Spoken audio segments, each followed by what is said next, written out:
Hey, welcome you guys. Let's start discussing about the data link layer. So in the network layer, we know our packet will be like this.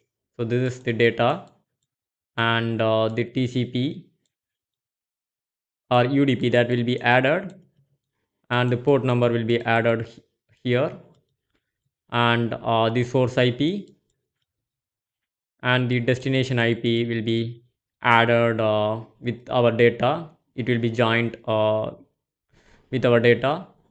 And in network layer, the main purpose of the network layer, there is a one word like media access control, MAC address. So what is a MAC address? So MAC address is a unique address for every machine inside your network. So that will not be changed. It will be persistent. So the MAC address will not be changed. But if you see the IP address, so my IP address today, my IP address was uh,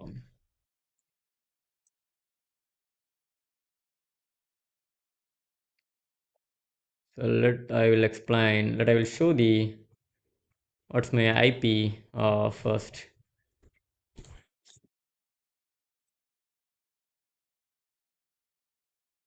Here you can find this is my IP address 18.29, but yesterday or day before yesterday my IP address will be 18.27. The IP address was changed. Okay. So but if you see the MAC address, so this is my physical address. It's my MAC address. So the MAC address will not be changed for any other machines. So it will be a unique address for every machine. So we can easily track the data inside the network. Okay, let's take an example. So this is your router, and here you can find a lot of machine. So machine here. So today the IP address was 2 and 3, 4. So the MAC address of the A0 is 2. Okay, the MAC address will be like this way. Okay, so this is a unique address, physical address that was provided by the network interface card. This is the network interface card. So if you are using the laptop, so this the network interface card will be like this inside your laptop. It's a hardware thing. Okay, so let's jump onto there, and it will be the address will be like this. Okay, so 94 db c9. Okay, so let's draw something b0 and z0. Okay, so each machine have a unique address. So I just we are sending the packet today, and the packet was receiving to the Google servers. Okay, so in the data link layer, so the main purpose was MAC address will be added with our data. So the source MAC and the destination MAC. See, both things will be added with our packet. Okay, so let's continue our discussion. So today we are sending and receiving the data. So the next day, so in the first computers, the IP was changed to 18.27. In the second computers, the IP was changed to 18.68. And the third computers, it was changed to 18.57. So now, so you can't able to track the machine, which machine send which packets. Okay, so if you are doing some criminal activity in from the organization or from your network, but in your network there are 100 plus devices are there. If you are doing some criminal activity, so your cybercrime officers or police, they are tracking, so who is doing that. Okay, so now if they are searching with the specific IP address, your private IP, so they can't able to find who is the exact victim, right? So because IP address will be changed. Okay, so if you go to the control panel inside your network, and in the network sharing center, so you can configure. So here you can find obtain an IP address automatically. Okay, so your system will allocate IP automatically. Okay, without your confirmation. So you don't need to allocate any IP. Any IP. Okay, so the system will automatically allocate that. Okay, so yesterday the MAC address was A0 and the B0. The MAC address will not be changed. The MAC address will be still be persistent. So there is no changes in the MAC address. So if the police officer have a MAC address, so they can easily track who is the attacker, who is the person did that attack, right? So this why we need to track each and every packets inside of the network. So we are using the MAC address for that. So we are using source MAC as well as the destination MAC. So source MAC address will be your MAC address, and the destination MAC address will be the Google servers or any other servers you are using that MAC address. Okay. So finally, we have a physical layer. So we all know in the physical layer, so we are converting this entire data into zeros and one, right? 0 1 0 1. We are converting this into the bits, right? 0 1 0 1. So we need to transfer this data through the cable, right? So there is a fiber optics cable or any electrical cable. So we need to transfer the data from here. So we need to transfer like zeros and one, 0 1 0 1 1 0, like that, right? So we are converting into the bits. Okay. So let's practically see how our data will be into the machine. So I was using Wireshark for that. Let's leave this and let's take our Wireshark tool. I will explain few important thing here. So I'm here and I'm reaching to one of the domain called test valve.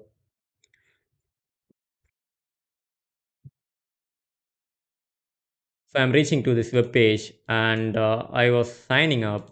So you can see it's not secured. It's in the HTTP format. So I'm giving the test and uh, I'm giving the username as a test and the password as a uh, something. Okay. So let's test and test. Okay, I was giving the login. So now I can log in into the. So now I will go to my Wireshark and I will capture. So Wireshark is a packet monitoring tool. It will monitor each and every packet which was transferred from your machine to the other machine. Okay, so I am not. I just now I am stopping this and I was filtering that based on the HTTP. So now you can see these are the requests we have sent from our place to the destination. So now you can see my source IP will be this is my uh, IP address. So the source IP will be here and the destination was 44.228 uh, and I just gave it's a get request. So you can find here it's a test.php.valweb.com. So this is the URL we have reached. So let's briefly understand. So we discussed a lot of things in our OSI model.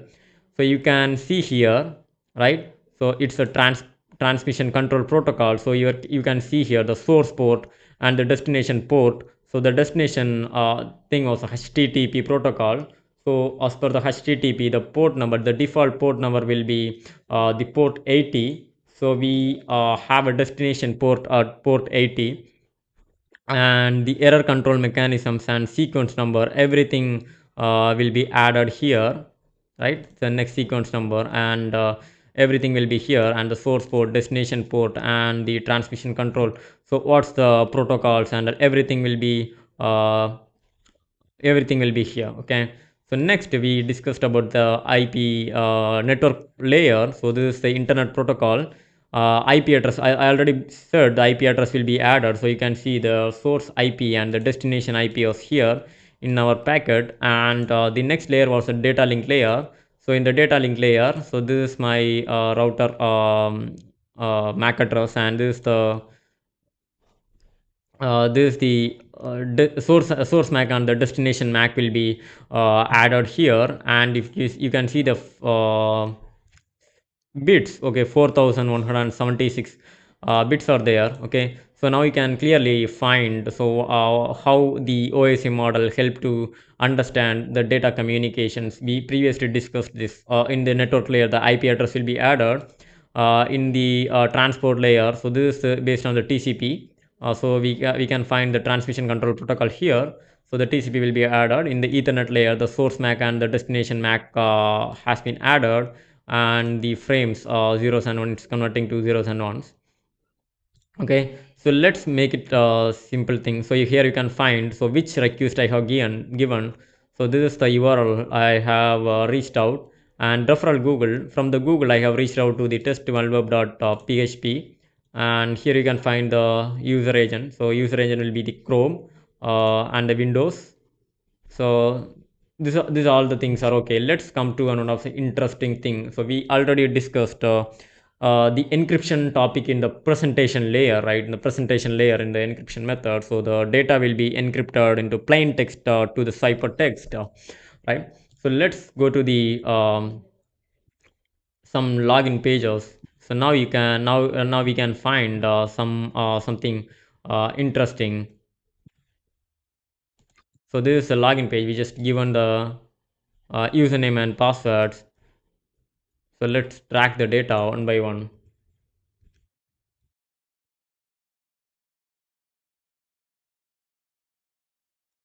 So now you can find here, so in this packet userinfo.php, so you can find I gave the test as a username and password as a, first we given a wrong password. So the wrong part was a TERST. Again we got a login page, and again we signed in. So now we gave the username as a test and password as a test. If there is no encryption, your data can be visible to everyone inside your network. This is a packet capturing tool, monitoring tool. We can monitor whatever packets which was sending from the network. Okay, instead from the network, whatever packets was sending to the modem or reaching out to the outside of the network, you can easily track that data and you can monitor that data. So here you can easily find the username and password. Okay, so let's go to an other login page. So let's go to the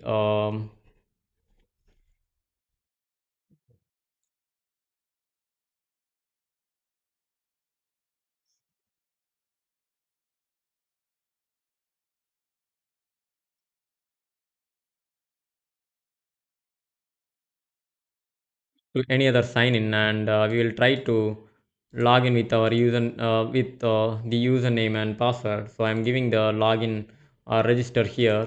I'm giving something.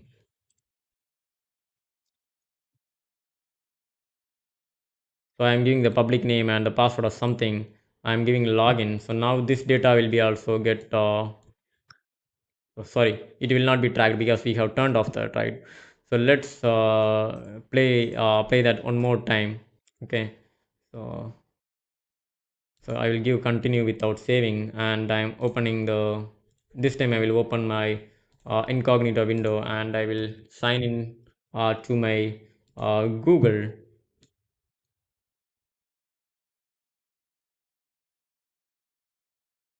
So something I was giving something, and abc@gmail.com, uh, and let's I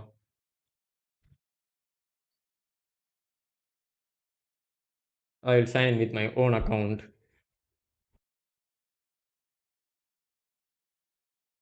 Okay, it was sending something to my phone.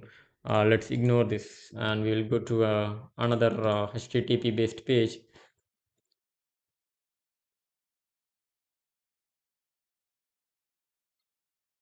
Okay, let's log in into here.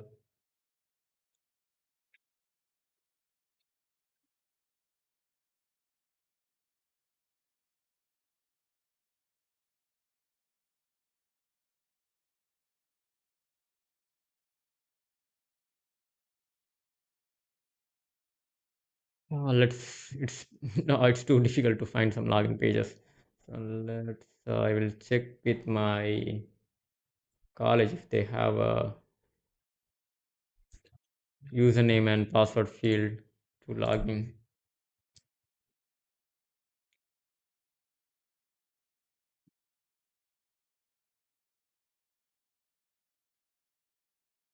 Let's use the TCM security for for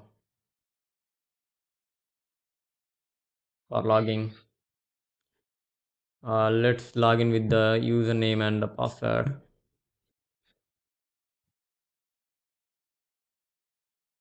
I was giving something.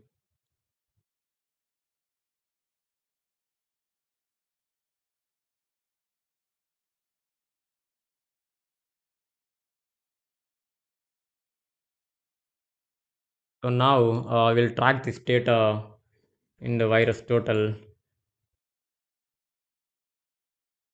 Sorry, now we will track this data in our Wireshark. So now we will filter it with the uh, some get request.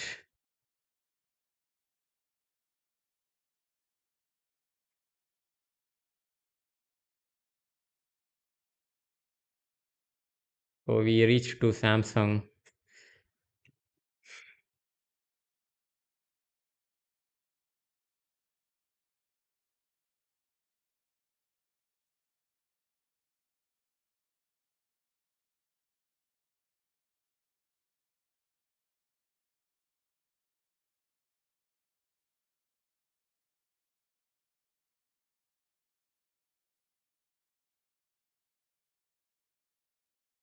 So basically, it is like you can't able to find what you are sending, okay, what you are logging or what you are seeing. The data will be untrackable. So what you are sending, that's the power of encryption. So let's end this video and we will continue in the next video. See you. Bye bye. Hey guys, welcome to another video. Let's learn the common protocols and port numbers because it is very important for when you are attending any interviews or it's important to understand the protocols and port numbers, very common protocols and port numbers because we are in ethical hacking.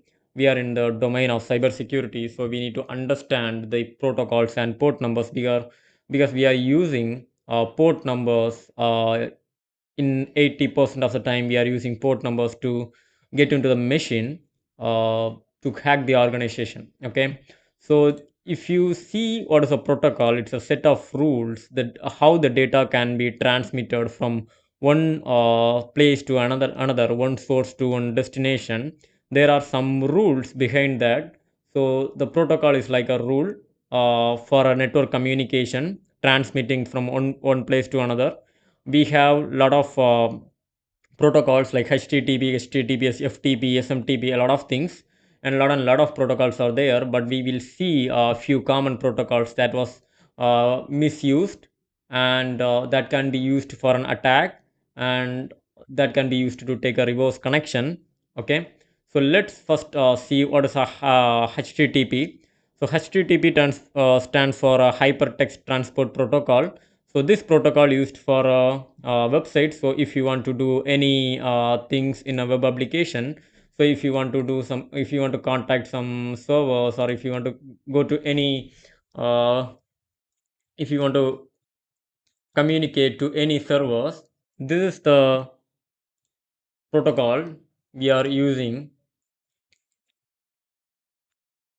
Okay, so if I just browsed Google, so you can see there's protocols get added, the HTTPS, and let I will go to one web server, test one web. So now you can see this website has a HTTP protocol. It's not secure, right? So we all know the difference between HTTP and HTTPS. So this protocol is used for web browsers to load their web pages, and we need to communicate to the web servers, and we need a results for that. So these two protocols are used for web applications. Okay, so that's why the protocol used to transfer data over the web. Okay, so see this line, and in HTTPS we all know the encryption will be there, so it will be securely transmit the data from one place to another. Okay, so let's talk about another protocol. It's a FTP, file transfer protocol. Let's draw something. So now you have a file server. Okay, so in a large organizations, so the organization have a separate FTP server, file server. Okay, file server. Inside the file server, so all the files will be present under the file server. Okay, maybe the executable files and whatever files need for resource persons or sales department or IT department or any cybersecurity department. So every executable files, SharePoints, uh, documents and everything will be under the file server. So if you need to access any of the files from the server, you need the FTP. You are going to use the FTP protocol. Okay, So FTP protocol is used for a file transfer from one place to another. So you are using the FTP to take the file from here to here. Okay.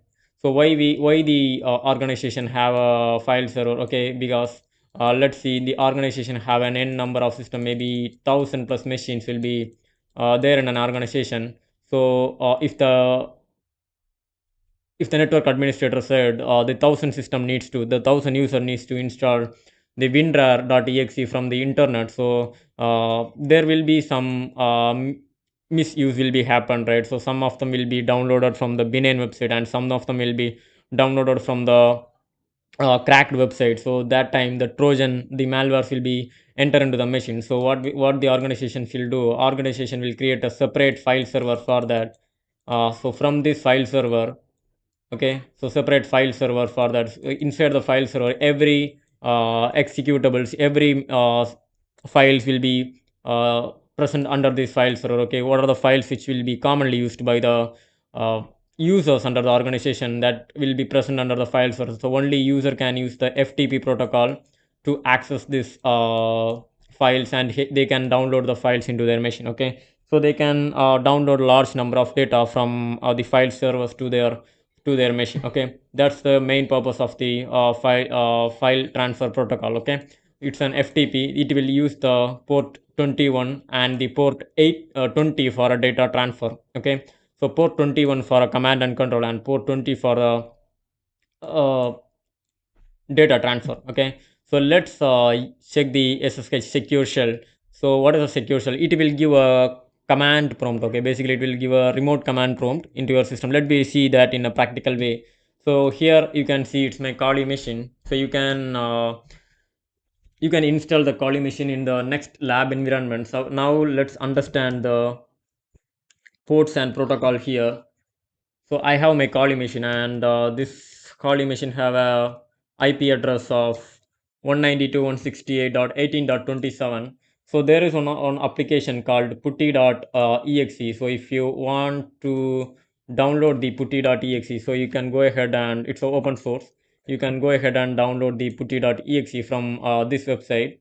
Okay, so here you can see download putty, and this is the installer. So you can double click and install that. There is no configuration files will needed for that. So once you download the putty will be like this. Okay, so here you can see there is a telnet, and other in others you can see the telnet, and some protocols are there.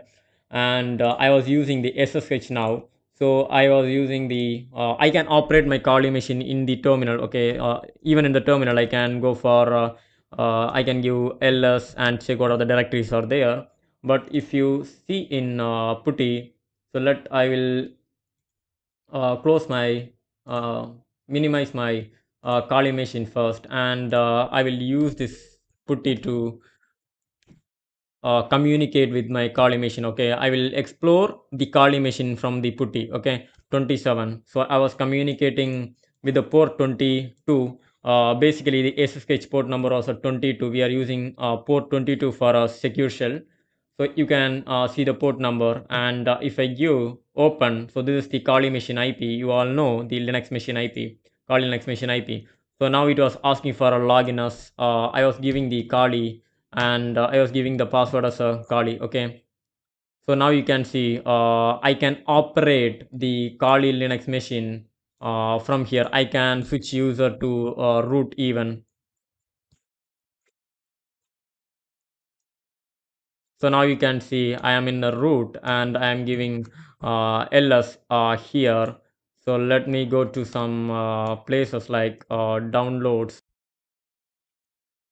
I will see what are the files are in the downloads. So now you can see there is a socket.exe, and the some CV based files are there. So same. Let me go to the. Okay, let me explore from here.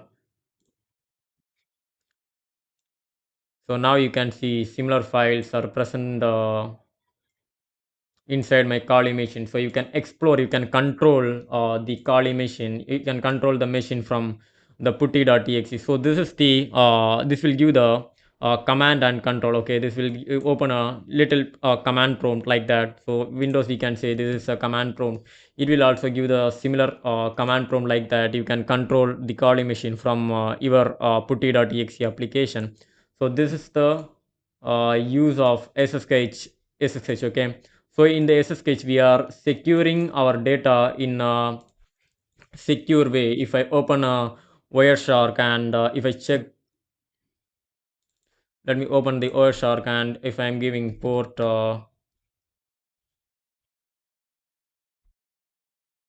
let me filter it with the IP.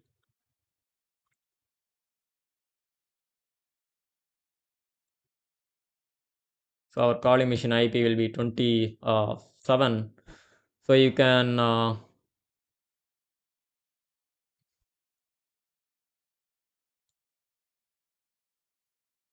okay, let's conclude. There is no data. There is no data will be here. It was some other data.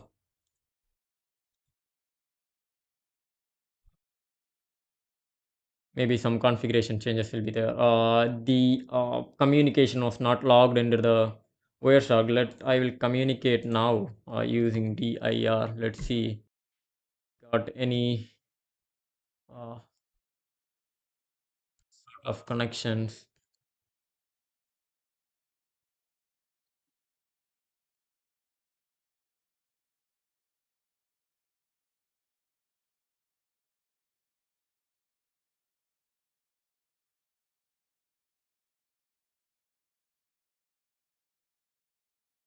So let's try to filter it now and see whether there is any data communication was there. So the port was not logged in the Wireshark. So, but it will be secure. There will be encryption will be there. You can't able to see the data what it was sending. Okay, it will be used some cryptography algorithm, and it will encrypt the data. Okay, so before transmitting. So let's use the there is a telnet.